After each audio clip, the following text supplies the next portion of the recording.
Kamala's car crash book tour has been a goldmine of content for our producers. Check out this latest gem. I was elected district attorney for 2 terms as the first woman elected attorney general of the state of California. Ran the second largest Department of Justice in the United States, second only to the United States Department of Justice. I was a United States Senator, second black woman elected in the history of the United States Senate. And I was the first woman vice president of the United States. So there are those things that I needed to make sure that people knew. Some people have actually said I was the most qualified candidate ever to run for president. Well, Dana, she forgot she also worked for McDonald's. That was never proven. We do know who did work for McDonald's for one day, handing out fries. She's using her book tour to feel out this alternate reality. So it's 10 months on, and she's still trying to convince people that she was the most qualified. So now she's gone to this next level. I'm going to give you a couple things here. She had a partial term in the Senate. She had the worst attendance record in the Senate because she was running for president for most of it. Her term as DA and then Attorney General were catastrophic, including the soft on crime laws that destroyed California. Thank you for the nodding of the head, Emily. Her term as vice president was arguably the biggest albatross on the Democrats today, which is Biden's failed immigration policies, of which she was supposed to be the czar. I'm just going to give you a couple of people who might have been more qualified. She says most qualified ever. Ever. Thomas Jefferson wrote the Declaration of Independence, served as governor of Virginia, minister to France, secretary of state, and vice president. You could go on and on. George H.W. Bush, congressman, ambassador, envoy to China, CIA director, VP for 8 years, World War II combat pilot. And even Joe Biden had massively more qualifications than she did. Yes, so being a senator and then being VP, that's Biden, that's Gore, that's Johnson, that's Nixon. I don't want to bore you with my perfect research. but Jessica, is she still with it mentally? Yeah. Yes? I think she's with it. Okay. My hair is doing such weird stuff today. So what the detectives on the internets have done is found out that there was a graphic on MSNBC that played like the day before that had some recent nominees, including Biden, but she had like 4 jobs and he only had like 3 jobs, I think, on the graph. And that might have been why she thought that. Now that's just internet chatter. She got it from a cable news graphic? Don't we all? Who would do that? I don't know. I was looking for an explanation because I also, even if I were I ran the errands most, yesterday, therefore I'm a great marathoner.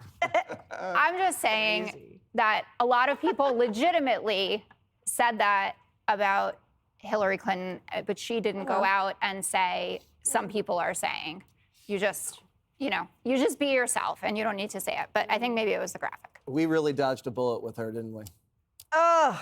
I mean, I don't know. Venezuelans. I'm still standing in front of Zoran Mamdani. Like, I feel attacked and appalled.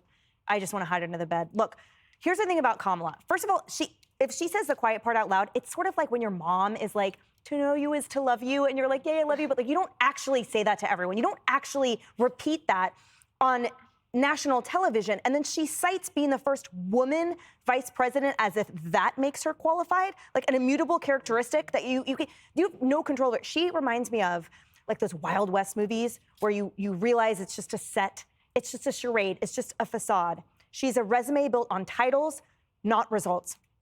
And she's confused this entire time having the title with actually doing the work that either A, earned it because she didn't, or doing it and fulfilling it. So all of those titles that you mentioned, Dana, I mean, the pattern is always the same, right? It's just photo ops and speeches and thank you, but there's no substance. It's an illusion of accomplishment. She does not embody leadership. She performs it.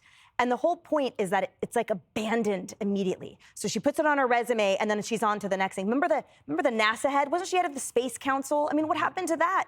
There are so many titles. And at the end of the day, this is someone who didn't pass the bar on the first try. This is someone who got elevated and shoved and put into all these positions that voters had no say over and other people had no say over. So even her qualifications to actually get her those titles, that fails too. And she's a plagiarist. Going forever. Wow, there's a lot. Greg. Yeah, this is the problem with having an open bar before special events. When she said some would say, she was referring to the bartender. You know it's bad when even the host was returning friendly fire. She was like, you got to be out of your mind. with Kamala, everything you hear after Some Would Say, you could bet has never, ever been said on the planet, ever. She had one great role in politics.